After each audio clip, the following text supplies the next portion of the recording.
ꯑꯩꯒꯤꯁꯦ ꯌꯦꯡꯉꯣ ꯑꯩꯒꯤ ꯔꯣꯁꯁꯦ ꯂꯣꯏꯔꯦ ꯈꯨꯐꯖꯁꯦ ꯁꯤꯒꯤ ꯍꯩꯒꯤ ꯃꯣꯏꯁꯤꯗꯤ ꯂꯣꯛꯋꯥ ꯍꯥꯏꯌꯦꯕ ꯅꯨꯡꯁꯤ ꯊꯥꯕꯨ ꯊꯥꯔꯗꯤ ꯑꯩ ꯇꯨꯅꯤꯡꯈꯣꯛꯁꯦ ꯁꯨꯝ ꯅꯥꯀꯟꯗꯁꯨ ꯌꯥꯝ ꯐꯖꯍꯧꯔꯦ ꯑꯗ ꯃꯔꯥ ꯆꯥꯅꯤꯡꯉꯦ ꯀꯩꯅꯣꯒꯤ ꯏꯔꯣꯝꯕꯒꯤ ꯇ꯭ꯔꯨꯛꯁꯤꯡꯁꯦ ꯂꯣꯏꯅ ꯃꯄꯥꯟ ꯁꯥꯕꯒꯤꯗꯣ ꯀꯣꯠꯅꯕ ꯃꯇꯣꯟ ꯈꯔ ꯊꯛꯄꯤꯗꯣ ꯈꯔ ꯑꯃꯒ ꯂꯩꯔꯦ ꯁꯤꯁꯨ ꯈꯔ ꯑꯃ ꯂꯦꯜꯂꯒꯦ ꯉꯥꯁꯦ ꯀꯩꯅꯣ ꯀꯔꯤ ꯀꯧꯕꯅꯣ ꯈꯪꯗꯦ ꯃꯃꯤꯠꯀꯁꯨ ꯌꯥꯝ ꯇꯣꯡꯉꯦ ꯐ꯭ꯂꯥꯎꯟꯗꯔ ꯍꯥꯏꯕ꯭ꯔꯥ ꯀꯩꯅꯣ ꯑꯗꯨ ꯑꯣꯏꯗꯣꯏꯔꯥ ꯈꯪꯗꯦ ꯑꯗꯨꯒꯤ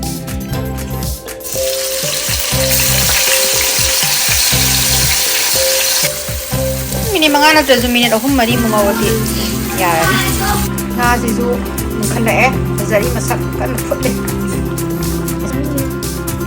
ꯕꯤꯟꯁꯇꯨꯒ ꯆꯥꯔꯒꯦ ꯍꯥꯎꯔꯅꯤ ꯍꯥꯏ ꯃꯌꯥꯝ ꯉꯁꯤꯗꯤ ꯑꯩꯅꯅꯦ ꯑꯩꯁꯦ ꯅꯍꯥꯟ ꯀꯩꯅꯣꯒꯤ ꯌꯨꯇ꯭ꯌꯨꯕ ꯑꯝꯗ ꯎꯕ ꯅꯥꯒꯥꯒꯤ ꯉꯥ ꯃꯀꯣꯛꯁꯦ ꯀꯦꯟ ꯕ꯭ꯂꯣꯛꯂ ꯅꯠꯇ꯭ꯔ ꯀꯅꯥꯅꯣꯒꯤꯅꯣ ꯈꯪꯗꯦ ꯃꯥꯒꯤꯗ ꯊꯣꯡꯕ ꯎꯕꯗꯒꯤ ꯆꯥꯅꯤꯡꯃꯟꯗꯅ ꯑꯩꯁꯦ ꯀꯩꯅꯣꯝ ꯇꯧꯔꯦꯕ ꯑꯗꯨꯗꯨꯅ ꯉꯁꯤꯗꯤ ꯉꯥ ꯃꯀꯣꯛꯁꯦ ꯑꯩꯅ ꯇꯧꯗꯣꯏꯁꯦ ꯅꯥꯒꯥꯒꯤ ꯁ꯭ꯇꯥꯏꯜꯗ ꯑꯩꯒꯤ ꯈꯤꯇꯪ ꯇ꯭ꯋꯤꯁꯠ ꯑꯃ ꯌꯥꯎꯔꯅꯤꯀꯣ ꯅꯥꯒꯥꯒꯤ ꯕꯣꯏꯜ ꯐꯤsh 하이ꯒꯗ꯭ꯔꯥ ꯉꯥ ꯀꯥꯡꯁꯣꯏ ꯍꯥꯏꯒꯗ꯭ꯔꯥ ꯑꯗꯨꯃ ꯊꯣꯡꯒꯦꯅ ꯇꯧꯔꯤ ꯑꯗꯣ ꯑꯩ ꯄ꯭ꯔꯤꯄꯦꯔꯦꯁꯟꯗꯣ ꯎꯠꯆꯔꯛꯀꯦ ꯅꯣꯡꯃ ꯑꯩ ꯀꯩꯅꯣ ꯅꯍꯥꯟꯃꯨꯛꯇꯤ ꯇ꯭ꯔꯥꯏ ꯇꯧꯈ꯭ꯔꯦ ꯑꯃꯨꯛꯈꯛ ꯑꯗꯣ ꯌꯥꯝ ꯍꯥꯎꯋꯦꯗ ꯉꯁꯤꯗꯤ ꯑꯩꯅ ꯉꯥ ꯃꯀꯣꯛ ꯑꯆꯧꯕ ꯐ꯭ꯂꯥꯎꯟꯗꯔ ꯍꯥꯏꯕ꯭ꯔꯥ ꯀꯩꯅꯣꯝ ꯍꯩ ꯉꯥꯁꯤꯁꯨ ꯈꯨꯆꯥꯎ ꯑꯃ ꯑꯗꯨꯒ ꯃꯇꯣꯡꯁꯤꯁꯨ ꯌꯥꯝ ꯆꯥꯎꯋꯦ ꯑꯩꯅ ꯍꯦꯛ ꯄꯥꯝꯖꯕ ꯊꯣꯛꯑꯅꯤ ꯑꯗꯨꯒ ꯌꯣꯡꯆꯥꯛ ꯏꯔꯣꯝꯕ ꯑꯃꯒ ꯐꯖꯅ ꯇꯧꯔꯒꯦ ꯑꯗꯣ ꯃꯌꯥꯝ ꯑꯩ ꯊꯣꯡꯕꯒꯤ ꯃꯑꯣꯡꯁꯦ ꯑꯃꯨꯛ ꯎꯠꯆꯔꯛꯀꯦ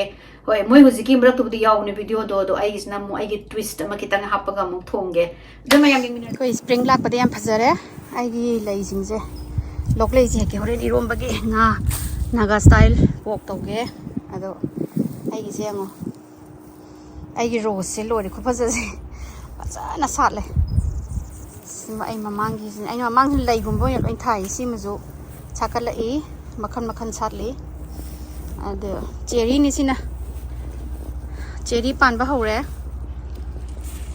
ꯆꯦꯔꯤ ꯃꯆꯥ ꯄꯥꯜꯂꯤꯁꯦ ꯀꯨꯏꯗ꯭ꯔꯤꯕꯩꯔꯥ ꯈꯪꯗꯦ ꯌꯥꯝ ꯀꯟꯅ ꯄꯥꯜꯂꯣ ꯌꯥꯗꯦ ꯈꯔ ꯄꯥꯜꯂꯦ ꯆꯦꯔꯤꯗꯤ ꯁꯤꯅ ꯀꯩꯅꯣ ꯀꯔꯤ ꯂꯩꯁꯦ ꯀꯥꯎꯈ꯭ꯔꯦ ꯁꯤ ꯃꯃꯤꯡꯁꯦ ꯁꯤꯒꯤꯁꯤꯁꯨ ꯌꯥꯝ ꯅꯨꯡꯁꯤꯅ ꯆꯦꯔꯤ ꯑꯃꯒ ꯑꯅꯤꯔ ꯀꯩꯅꯣ ꯄꯥꯜꯂꯤ ꯑꯗꯨꯒ ꯁꯤꯒꯤ ꯍꯩꯁꯦ ꯁꯤꯗꯗꯤ ꯂꯣꯛꯋꯥ ꯍꯥꯏ ꯑꯗꯣ ꯃꯅꯤꯄꯨꯔꯗ ꯀꯔꯤ ꯀꯧꯕꯅꯣ ꯈꯪꯗꯦ ꯁꯤꯒꯤ ꯍꯩꯁꯦ ꯃꯣꯏꯁꯤꯗꯤ ꯂꯣꯛꯋꯥ ꯍꯥꯏꯌꯦꯕ ꯃꯨꯜꯂꯀꯥꯟꯗꯗꯤ ꯊꯨꯝꯃꯦ ꯑꯗꯨꯒ ꯃꯔꯛꯇꯗꯤ ꯁꯤꯜꯂꯦ ꯁꯤ ꯑꯩꯅ ꯌꯥꯝ ꯄꯥꯝꯖꯕ ꯍꯩꯅꯤ ꯑꯩꯅ ꯃꯐꯝ ꯈꯨꯗꯤꯡꯒꯤ ꯄꯪꯌꯨꯡꯗ ꯌꯨꯡꯁꯟꯕꯒꯤꯅꯦ ꯍꯧꯔꯛꯑꯦ ꯏꯔꯣꯝꯕ ꯆꯥꯕꯒꯤ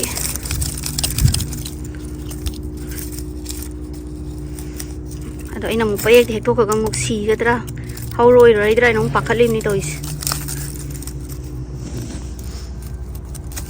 ꯁꯨꯝ ꯅꯥꯀꯟꯗꯁꯨ ꯍꯧꯍꯧꯔꯦ ꯑꯃꯨꯛ ꯑꯗꯨꯝ ꯍꯦꯛꯄ ꯍꯥꯏꯗꯅ ꯁꯤꯗꯒꯤ ꯃꯃꯥꯡꯗꯒꯤ 3 ꯍꯦꯛꯄꯤꯔꯒꯦ ꯍꯋꯥꯏ ꯃꯨꯕꯤꯁꯦ ꯍꯦꯛꯎꯒꯦ ꯑꯩ ꯑꯂꯨꯁꯦ ꯇꯥꯟꯕꯕꯨꯗꯤ ꯌꯥꯔꯅꯤ ꯑꯗꯣ ꯍꯋꯥꯏ ꯃꯨꯕꯤ ꯍꯦꯛꯈꯤꯒꯦ ꯏꯔꯣꯝꯕ ꯌꯣꯡꯆꯥꯛ ꯏꯔꯣꯝꯕꯒꯤ ꯅꯨꯡꯁꯤ ꯊꯥꯕꯨ ꯊꯥꯔꯗꯤ ꯀꯩꯅꯣ ꯇꯧꯋꯦꯗꯨꯅꯦ ꯌꯥꯝ ꯄꯥꯜꯂꯤ ꯃꯅꯨꯡꯗꯁꯨ ꯅꯧꯔꯤꯉꯩꯗ ꯆꯥꯕꯅ ꯍꯥꯎꯋꯦꯅ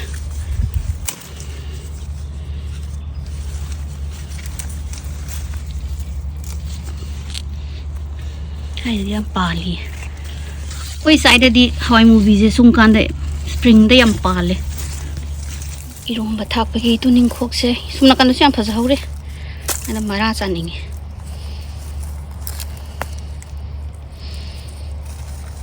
말하자는데 하고요 시 하버데 야르니 삼트럭스는 반사래 이게 이tilongmana oren kanogi 이런 bag에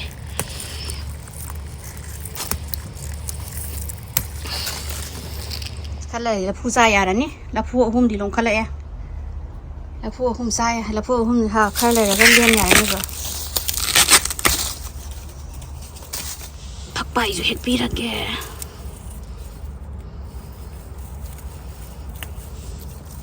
Tina kuira bane phakpai si masi je adum ising chai thama de mathana dum dum hing le phadigom su lai re sida phadigom se makka that ke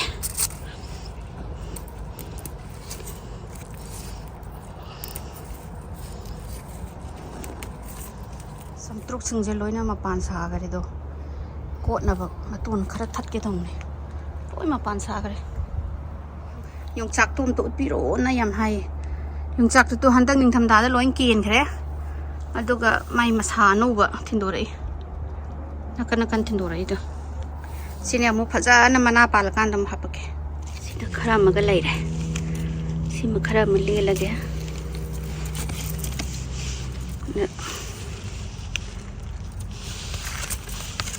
khangde yam lig lig na sejana jai adune loi thoki dra na hawala roi dra na hekta pakhat pa adu tuning khok sidi wai loi ma di wai loi ba pot oi leram sine yarani pamure eromba ge yarani rose mayam jegi si ta charung charung ne sa toi je Naga style gi kaino hai tare ne Naga fish boil style hai tare ai ge twist ma apaga ne to doi se ado aina hana garlic ka moro ga tekpa ka hana laurani ado ga sida laire nga sina nga singa makok ni ko aina sigi nga je kano kari ko gun hangde mami ka yam tonge flounder havra kano adu oidora khangde ado gi makok sine asmat unga tani makok se ado ga ngakra gi makok ka mamayani ga si je je phutoi ne ba ado kano zu lemon grass yawani si singje pulab lauraga khamen simba su laurani ado do si je pura aina chop tawraga grind tawra mix tawraga dugi paste to ngaurani ngauraga phutoi ne kano da hagi kangsoi gi type da khamena sinba mo roast tawre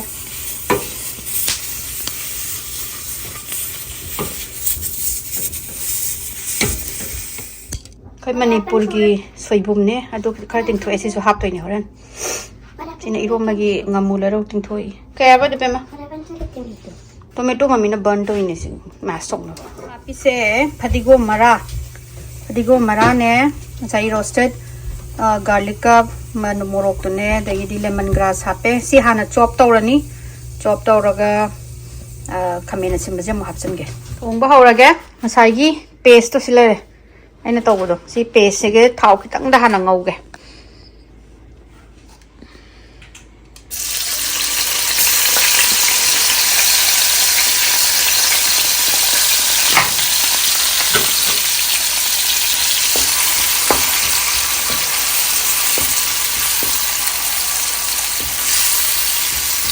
horen sing asuba khara thakani hujik thakiro sije minute manga na trazu minute ahum mari mungawati yarani ni khapani nei si minute ani ahum ngawraga soy sauce hapo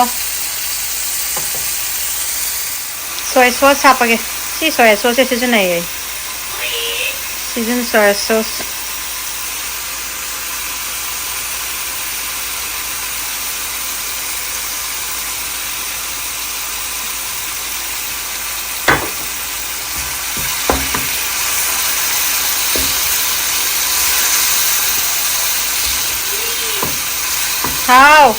How? Kari? Yara ni, hujik nga je haptan ba. Nga sige mako at uze han hapke. Masih de khang ga chaloi dawin tawi sita ya.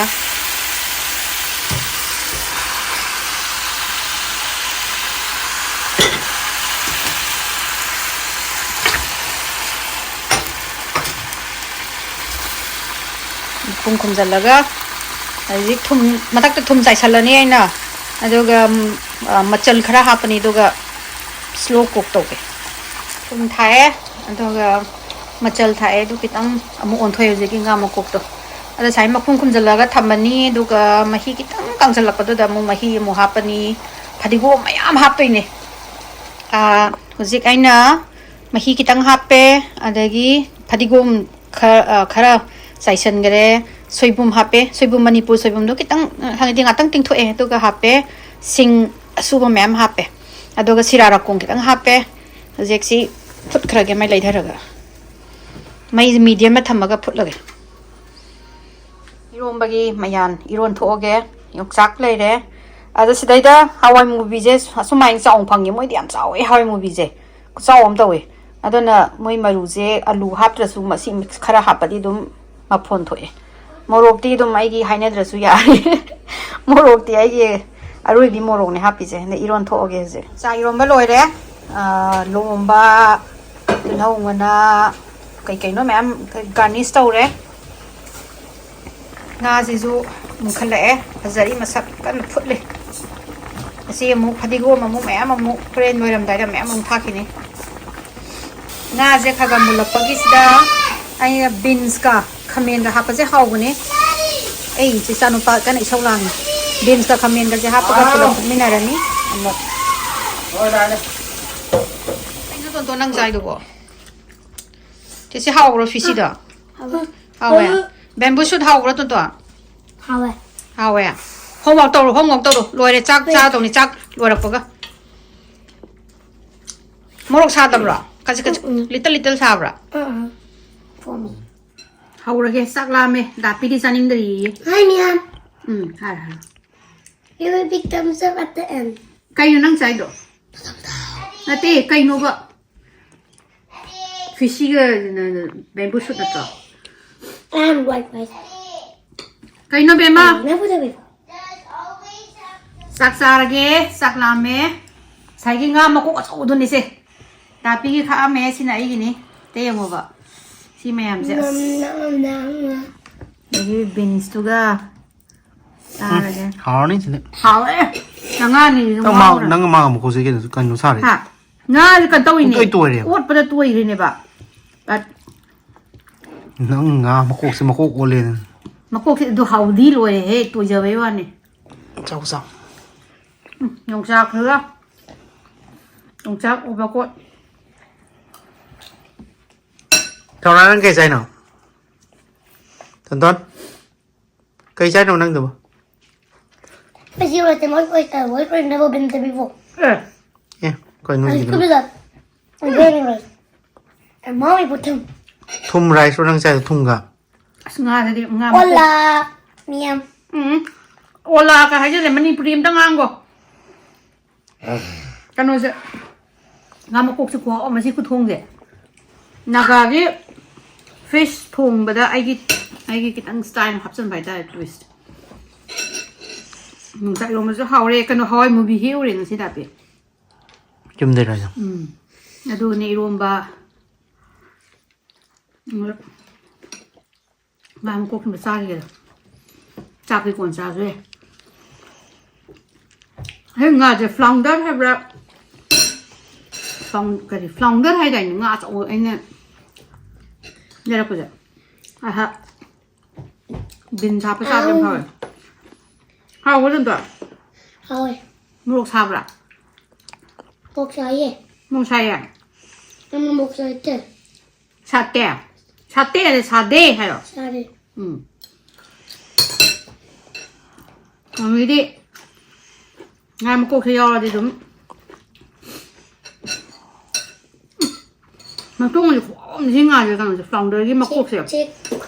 anh đây chụp đồ sống đòi một cục đồ cái gì lấy rồi nè cái gì số đây cái này bảo cái marina đây đó nát ta king seafood nè không rồi hay là hay cả đồ đấy tớ ta hay tao mà tổ người ta ngay đồ hào ní nông sản nó hầu nè ai đi chắc tôi làm mà bây giờ rồi bạn đạp pin mà đi sang Inggris ai xa kìa Eat what?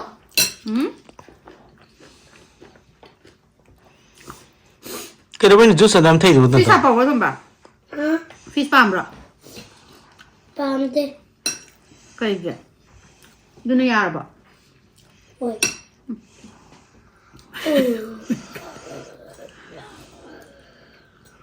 Nhà phong bao luôn rồi bỏ.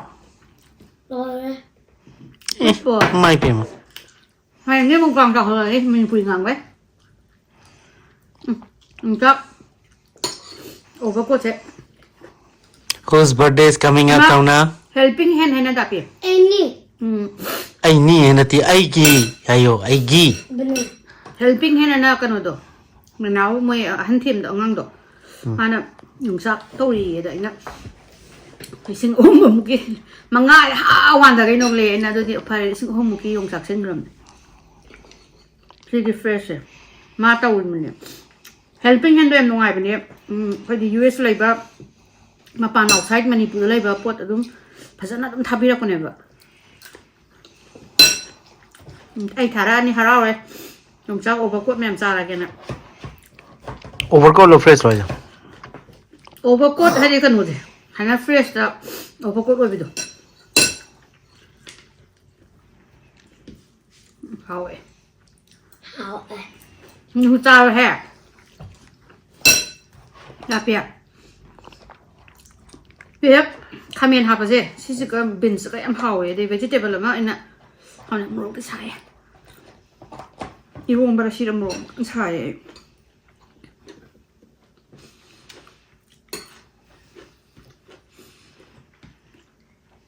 Masih kita bakse wari ju mandi ure si mayam jo mung thong dare hingol mayam jo mung sing chai ro numi che loi ba khangau de nong jo mung chu ni do hayin jo nong le rangan to manang ju katang hai do wari sanau do na khatam ha nang ni subscriber ji ma mi gi na ti subscriber da nang kai hai nang mani pui da lai do nen ta hai do na Không đi. e kai nu khong de bo Manipuri da ai la ke hayo. Manipuri da la ke hayo. Manipuri da la ke fishy rice ka porky ka thonggo hana. Mà cô sinh viên đang try tập biểu anh ấy thong cái thong gì đó. Anh ấy thong ba hay đi huji cái style gì đó. Chicken ju thau yam hấp ta bị đó. Cái gì khác nó đúng ngầu vậy à bên anh đấy pork su đom yai. Mami. Maybe cool. Na ô ba. Cái hay mami ô e hayo. Mami ơi. Nang kano lo ra ba. Nang mong bang video ya ra ba. Nang ning ra ba. Ndi bai ma yam hay mo na. Anh em. Ai sa ô e hayo. Anh sẽ ôi. Ndi bai ma yam. Ki men lo sang gi ge.